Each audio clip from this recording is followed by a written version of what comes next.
At that moment in the palace, the king and queen and all the party guests came back to life. "Where is Princess Eliza?" they asked each other.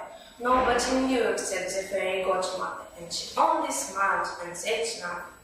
Princess Eliza had turned herself from a white page into a blue fish and was swimming to the edge of the moat. She turned herself into a yellow chick and ran across the lawn in the farmyard.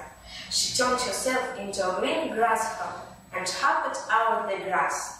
She turned herself into an orange fox and raced through the orange leaves.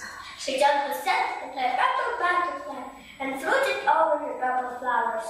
She turned herself into a black cat and streaked through the black tunnel. Then she turned herself into a white dog and flew all the way back to the palace and in through the window. She perched on a chair at the tea table and changed herself back into a princess, the king, a queen, and all the party guests hugged her. Then Princess Eliza cut her birthday cake and everyone had a slice.